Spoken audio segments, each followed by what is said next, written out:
नमस्ते मोरी मैया। आज तो सवेरे से ही कितनी ठंडी ठंडी पछुआ हवा बह रही है, लगता है जाड़े की शुरुआत हो गई है।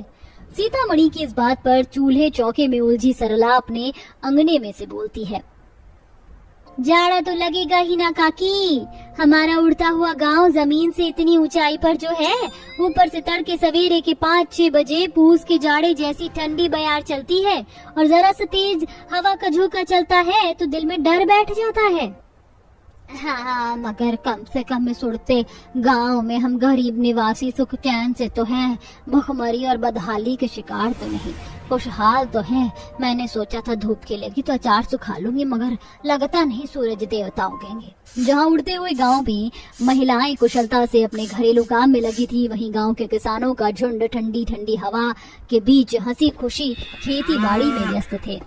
सावन का महीना पवन करे शोर, जियारा रे झूमे ऐसे जैसे बनवा नाचे मोर। अरे जियारा रे झूमे ऐसे जैसे बनवा नाचे मोर। अरे क्या बात है भीमा, आज तो बहुत खुश लग रहा है तू। अरे भाई खुश तो होऊंगा ना रामू काका, मेरे खेत की गेहूं की फसल अब कटने के लिए पूरी तरह पककर तैयार हो चुकी है। एकदम किफायती चुनिंदा गेहूं की फसल उपजी है। अनाज के व्यापारी इसका अच्छा दाम देंगे तो परिवार की खातिर खुशियाँ खरीदूंगा।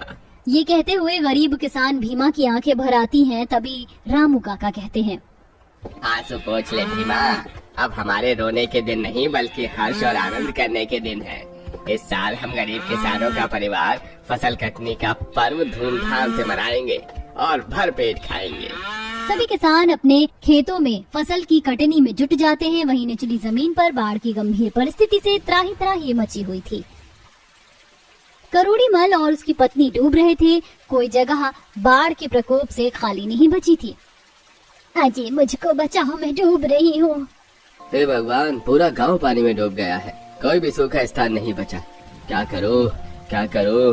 हाँ, उड़ता गांव अब वही इकलौता सुरक्षित स्थान है।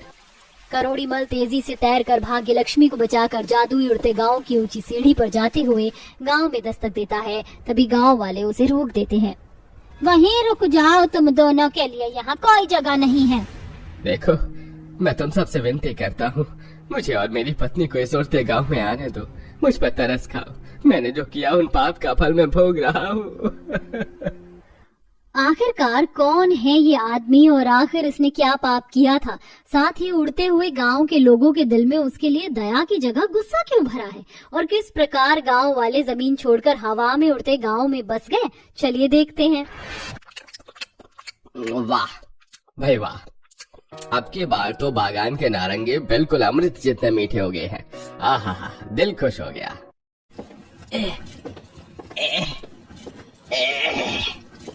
सीता मैया, कितनी बंजर है ये जमीन, हल भी नहीं जोता जा रहा है। हम गरीब किसान बंजर मिट्टी में सोना उगाते हैं, फिर भी हमारी तकदीर मिट्टी है। ऐसा कहते हुए 60-65 साल के बुजुर्ग रामू काका की आंखों से आंसू छलक जाते हैं। कड़कड़ाती धूप में बुजुर्ग महिला, पुरुष से गर्भवती महिलाएं और बच्चे सब खेतों में पसीने से तरबतर होकर भी खट रहे थे। काका, सारा दोष हमारे पुरखों का है। अगर उन्होंने इस लालची कपटी जमींदार से कर्ज नहीं लिया होता तो आज हम गरीब गांव वाले इसके बंधुआ मजदूर न होते और इसके खेतों में खेती बाड़ी भी नहीं करनी पड़ती। हम अपने खुद के खेतों में फसल उगाते तो हमारे बाल बच्चे पेट भर कर तो खाते। कर्मा, इसी जमींदार की पुश्ते बरसों से हम गरीब किसानों का शोषण करती आई हैं। हमारा पगडंडिया गांव हमेशा से ऐसा नहीं था। एक दौर ऐसा भी था जब हमारे गांव के लोग फसल का पर्व खुशी से मनाते हुए पेट भर कर खाते थे। मगर एक साल गांव में ऐसा सूखा पड़ा कि सबको कर्ज लेकर अपने परिवार का पेट भरना पड़ा। जमींदार के पिता ने सारे किसानों की जमीन गिरवी रख ली। गांव वालों को बात करते देखकर जमींदार गुस्से में दाना पानी लेकर उन पर चढ़ जाता है। अरे ओ हरामखोर की औलाद, काम काज छोड़ छाड़ कर तुम लोग गप्पे मार रहे हो? हाँ, जल्दी से खेत की जुताई करो वरना खाने की फुर्सत भी नहीं दूंगा। जी जी जी जमींदार जी। लाचार गांव वाले लू भरी धूप में भूखे प्यासे खेत जोत रहे थे। जेठ की गर्मी से जमीन तवे जितनी तप रही थी, जिससे बच्चों से लेकर बूढ़े जवान सबके पैर में छाले पड़ गए। तभी भीमा की गर्भवती पत्नी कम्मो गिर जाती है। भीमा हल चलाना छोड़कर दौड़ता है। कम्मो, वो कम्मो, क्या हुआ तुझको? अरे ओ सीता काकी, देखो ना कम्मो को क्या हो गया।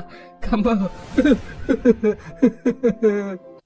अरे भीमा, घबरा मत, तेरी लुगाई पेट से है। घाम तेज हो रहा है इसलिए माथा चकरा गया होगा। कम्मो सवेरे कुछ खाया था? नहीं काकी, मैंने कुछ भी नहीं खाया। घर में मुट्ठी भर आटा था, केवल एक ही रोटी बन पाई। मैं खा लेती तो ये क्या खाते। ये सुनते ही भीमा कम्मो को नमक के साथ रोटी खिलाता है। पूरे गांव की दशा ऐसे ही दुखाली भरी थी। अम्मा, मेरा पेट नहीं भरा, मुझको और रोटी चाहिए। चंदू बेटा, मैंने सबके लिए एक एक रोटी बनाई थी, तूने अपने हिस्से की खा ली रोटी।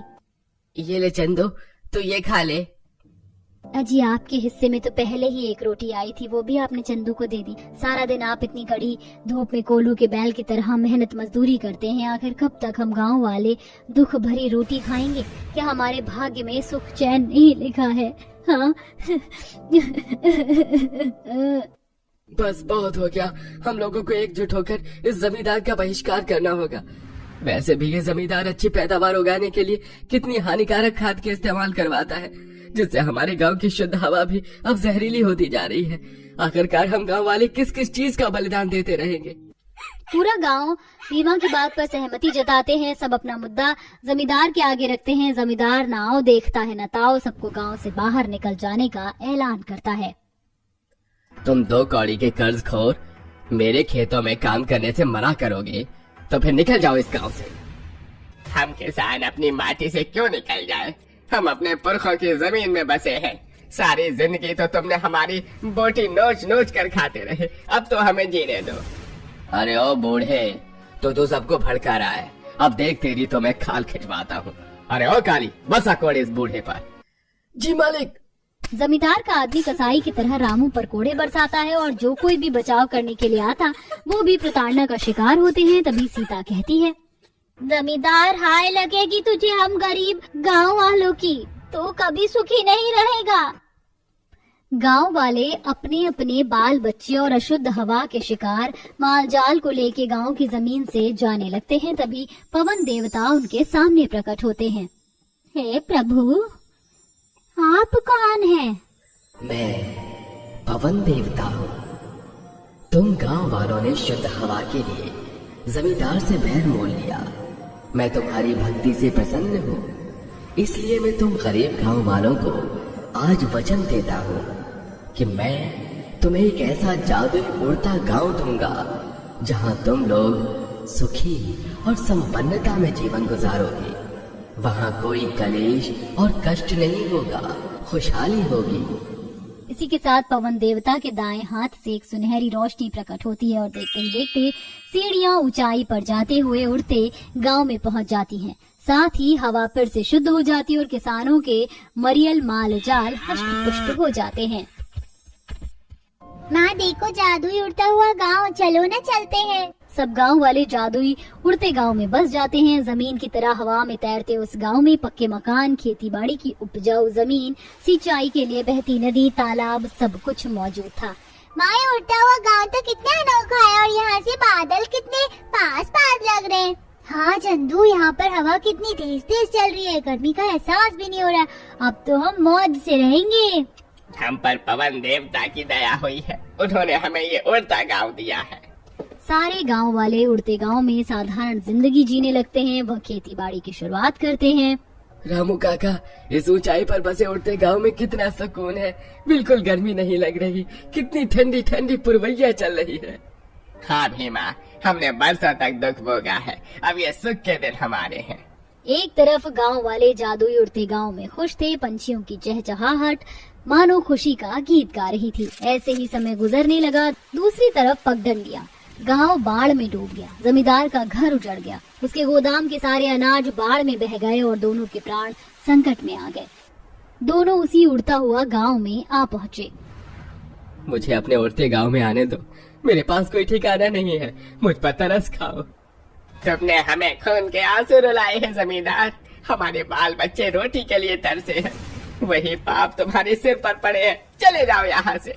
नहीं रामू भाई, माफ करने वाला मारने वाले से बड़ा होता है। हम पर पवन देवता ने दया नहीं की होती तो आज हम भी दर दर भटक रहे होते ना। अंत में सारे गांव वाले जमींदार की करनी को माफ करके उसे जादुई उड़ता गांव में पनाह देते हैं और अंत में गांव वाले फसल का पर्व मनाते हुए तरह तरह के पकवान बनाकर खाते हैं और खुशी मनाते हैं। अरे भाई, सुनार गांव आ गया है, किसी को उतरना है तो उतर जाओ। कंडक्टर की आवाज लगाने पर विष्णु के साथ एक आदमी बस के अंदर से उतरता है और साथ में विष्णु भी बस से नीचे उतर जाता है।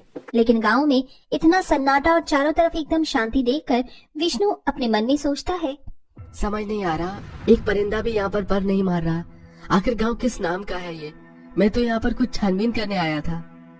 तभी विष्णु अपने साथ उतरे हुए उस आदमी से पूछता है, अरे भाई साहब, यहाँ तो न जानवर है न इंसान है, आखिर यहाँ गांव कहाँ है? वो आदमी मुस्कुराने लगता है, मैं तुम्हें बताता हूँ कि आखिर यहाँ का गांव है कहाँ। आप लोग भी सोच रहे होंगे कि जहाँ एक इंसान और एक जानवर तक नहीं दिख रहा था वहाँ गांव कैसे हो सकता है। तो चलिए ये जानने के लिए सोनार गांव के बीते हुए कल में चलते हैं। अजी अब क्या करें, घर के अंदर एक दाना तक नहीं है और मुन्ना भी भूखा है। मेरा तो कई दिनों से खाना न खाने की वजह से दूध भी नहीं निकल रहा। अब क्या करूँ, हमारा तो कोई काम भी शुरू होने से पहले ही खत्म हो जाता है। कितनी बार खेती बाड़ी में पैसा लगा चुका हूँ लेकिन खेती हो ही नहीं पा रही। और कब तक हमें ये परेशानियों का सामना करते रहना पड़ेगा। गांव में सिर्फ एक सुरेश का घर ही नहीं था, बल्कि सभी घर ऐसे ही थे जहां मुश्किल से ही किसी घर में चूल्हा जलता होगा। उस गांव में किसी भी इंसान की तरक्की हो पाना नामुमकिन था। कोई भी काम करने से पहले वो काम बिगड़ जाता था। हे भगवान, ये क्या हो गया। कितनी मुश्किल से हमें लोन मिला था और उन पैसों से हमने अपना खुद का काम शुरू किया था, लेकिन एक ही दिन में देखो ये सारा सामान बर्बाद हो गया। इन सामान में कीड़े पड़ गए। ये कीड़े कहाँ से आए कहाँ से नहीं, कुछ समझ नहीं आ रहा। कैसा कोई श्राप लग गया हो हमारे इस गांव को। सभी इतने दुखी थे कि उनका दुख जाहिर ही नहीं हो पा रहा था। कुछ दिन में ही अब धीरे धीरे गांव में कई मौत शुरू हो गई थी। बूढ़े बच्चे जिनसे भूख बर्दाश्त कर पाना बहुत मुश्किल था, वो भगवान को प्यारे होने लगे थे। हे भगवान, ये क्या हो गया। मेरी माँ बिना खाना खाए ही भगवान को प्यारी हो गई। कई दिनों से हम लोग भूखे प्यासे काम की तलाश में अपना पेट काटने की कोशिश कर रहे हैं, लेकिन कुछ नहीं हो पा रहा। इन परेशानियों के चलते हमने अपनों को भी खो दिया। गांव के सभी लोग एक दूसरे को देख रहे थे, सबकी आंखें नम थी। तभी एक बूढ़ी औरत हाथ में छड़ी लेकर लंगड़ाते हुए उन लोगों के पास आई और कहने लगी, कभी कभी समाधान ऐसे नहीं निकल पाता है। समाधान निकालने के लिए हमें कुछ चीजों का ध्यान रखना पड़ता है या उपाय ढूंढना पड़ता है। जंगल के बीचों बीच एक जादूगरनी रहती है, अगर उससे उपाय नहीं निकला तो फिर किसी से नहीं निकला। जाओ, सभी मिलकर उसके पास जाओ और परेशानी का हल ढूंढो। बूढ़ी औरत की बात सुनने के बाद गांव के कई सारे लोग इकट्ठे होकर गांव के जंगल के बीच में उस जादूगरनी को ढूंढते हुए पहुंच जाते हैं। हम लोग कब से जादूगरनी को ढूंढ रहे हैं, लेकिन जादूगरनी का तो कोई अता पता ही नहीं है। वो एक जादूगरनी है, इतनी आसानी से मिलना उसका नामुमकिन है। जरा वहाँ देखो, एक अजीब सी रोशनी दिखाई दे रही है। हमें उस रोशनी की तरफ चलना चाहिए। महिमा के बोलते ही गांव के सभी लोग उस रोशनी की तरफ जाने लगते हैं। देखते ही देखते वो जादूगरनी की झोपड़ी के पास आ जाते हैं। तभी गांव का एक समझदार आदमी सुरेश जादूगरनी की झोपड़ी के अंदर अकेला जाता है। मेरा मुन्ना तो भगवान को प्यारा हो ही चुका है। मैं अपनी पत्नी को जिंदा देखना चाहता हूँ, भले ही चाहे मेरी कुर्बानी चली जाए, इसलिए मैं इस झोपड़ी के अंदर अकेला जाऊंगा। सुरेश झोपड़ी में जब आता है तो वो जादूगरनी को अपने सामने देखता है। जादूगरनी अचानक से उसके ऊपर हमला करती है, लेकिन वो उसके हाथ आगे जोड़कर रोने लगता है और कहता है, मैं आपके आगे हाथ जोड़ता हूँ, हमारी मदद करो। हमारा गांव खतरे में है, गांव के सभी लोग मरते जा रहे हैं। मैं यहाँ मदद के लिए आया हूँ, आपको नुकसान नहीं पहुँचाने आया हूँ, मदद करो। रोते हुए सुरेश और उसके हाथ जुड़े हुए देखकर जादूगरनी को दया आती है। लगता है कुछ ज्यादा ही परेशानी और गंभीर बात है। चलो तो बताओ, क्या हुआ है तुम्हारे गांव को। जादूगरनी के ये पूछने पर सुरेश अपने गांव की सभी परेशानियां उन्हें बताता है, जिसके बाद जादूगरनी अपना जादू चलाकर अपनी जादुई बॉल के ऊपर देखना शुरू करती है। इसी के चलते उसे पता चलता है तुम्हारे गांव को एक अघोरी ने श्राप दिया था। बहुत समय पहले की बात है। अघोरी गांव में भिक्षा लेने आया था, लेकिन किसी महिला ने और आदमी ने उस अघोरी का अपमान किया और उसे भिक्षा देने से मना कर दिया। अघोरी क्रोधित हो गया और उन्होंने गांव को श्राप दे दिया कि इस गांव का भला कभी नहीं होगा। तब से गांव की ये हालत है। जादूगरनी, हमें समस्या से बाहर निकालो। इस श्राप से बाहर निकलने का कोई तो रास्ता होगा। श्राप का कोई तोड़ नहीं है, उसे कोई नहीं बदल सकता, लेकिन मैं इतना कर सकती हूँ कि तुम्हारे गांव को एक पेड़ पर बसा सकती हूँ। एक पेड़ पर हमारा गांव कैसे बसेगा? जादूगरनी अपनी जादुई चीजों में से एक छोटा सा मामूली सा खिलौना जैसा दिखने वाला पेड़ सुरेश को देती है। इसे कोई मामूली पेड़ मत समझना, ये एक जादुई पेड़ है। इसे गांव के बीच में रखना जहाँ बहुत खुली जगह हो, और उसके बाद सभी दूर हो जाना, और फिर देखना इस जादुई पेड़ का कमाल। ये पेड़ एक विशाल पेड़ में बदल जाएगा, और जो भी चीज तुम इस पेड़ के ऊपर लेकर जाओगे वो सोने में बदल जाएगी। उसके बाद तुम अपना गांव इस पेड़ के ऊपर बसा सकते हो। जादू करने के लिए सुरेश उस पेड़ को लेकर गांव वालों के साथ वापस अपने गांव में आ जाता है। अगले दिन जब सवेरा होता है, सुरेश सभी के साथ मिलकर गांव के बीच में उस छोटे से पेड़ को रखता है और सभी दूर दूर हो जाते हैं। देखते ही देखते वो छोटा सा पेड़ विशाल जादुई पेड़ में बदल जाता है। गांव के लोग इतना बड़ा विशाल जादुई पेड़ देखकर हैरान हो जाते हैं। इतना बड़ा पेड़ मैंने जिंदगी में पहली बार देखा है। इससे पहले मैंने इतना बड़ा पेड़ नहीं देखा। सच कहा था जादूगरनी ने, इस पेड़ के ऊपर तो पूरा गांव आराम से बस सकता है। अब गांव के लोग अपना सामान लेकर जैसे ही पेड़ के ऊपर चढ़ते हैं, वो सारा सामान सोने में बदल जाता है। देखो देखो, हमारे घर के सारे बर्तन सोने के बर्तन में बदल गए हैं। जरा यहाँ देखो, मेरे पास ही कुछ बाल्टियाँ थी, ये भी ऊपर आते ही सोने में बदल गई हैं। अपने हर एक सामान को सोने में बदलने के बाद देखकर सब हैरान थे। वो अपने ही सामान को विशाल पेड़ के ऊपर ले जाकर सोने में पहले बदल देते हैं। उसके बाद उन्हीं चीजों के द्वारा वो अपना घर बनाना शुरू करते हैं। देखते ही देखते विशाल जादुई पेड़ के ऊपर सोने के घर भी तैयार होने लगते हैं। इसके बाद धीरे धीरे विशाल जादुई पेड़ के ऊपर सोने का गांव बसना शुरू हो गया। अब गांव वालों के पास इतना सारा सोना था कि उन्हें किसी भी चीज की परेशानी नहीं थी, और वो उसे विशाल जादुई पेड़ के ऊपर आराम से रहने लगे। आपने तो मुझे बहुत लंबी चौड़ी कहानी सुना दी, लेकिन कहानी तो तभी अच्छी लगती है जब वो हकीकत में हो, और जब तक मैं अपनी आंखों से देख न लूं तो मैं कैसे विश्वास करूंगा। अगर ऐसी बात है तो चलो, अब हम तुम्हें अपना विशाल पेड़ के ऊपर जादुई सोने का गांव दिखाते हैं। सुरेश ऐसा कहने के बाद विष्णु को अपने साथ गांव के बीच में ले आता है, जहां विष्णु विशाल जादुई पेड़ के ऊपर बसे सोने का गांव देखकर हैरान हो जाता है। यकीन नहीं हो रहा कि सच में यहाँ पर सोने का जादुई गांव है, वो भी विशाल पेड़ के ऊपर। ये खबर तो सच में सच निकली। मेरी छानबीन सही साबित हो गई। भाई साहब, ये तो कुछ भी नहीं है। आप बस एक बार मेरे साथ पेड़ के ऊपर चलो, असली कमाल तो आपको तब दिखाई देगा। सुरेश के इतना बोलते ही विष्णु सुरेश के साथ जादुई पेड़ के ऊपर चढ़ना शुरू कर देता है। देखते ही देखते जब वो ऊपर आता है तो उसके पास उसकी किताब से लेकर सब कुछ सोने में बदल जाता है, और वो इसे देखता ही रह जाता है। पेड़ के ऊपर सोने के गांव को देखकर विष्णु की आंखें फटी की फटी रह जाती हैं। अब उसे समझ आता है कि पूरे गांव में एक भी जानवर और इंसान क्यों नहीं दिखाई दिया, क्योंकि पूरा गांव तो पेड़ के ऊपर बसा हुआ था। कमाल हो गया। अब जाकर मुझे अपनी आंखों पर यकीन हुआ, क्योंकि मैंने हकीकत में सोने का गांव देखा है, और ये खबर तो चारों तरफ आंधी तूफान की तरह फैलनी चाहिए। ये कोई छोटी खबर नहीं है। देखना, आपका सोने का गांव अब बहुत ज्यादा फेमस होने वाला है।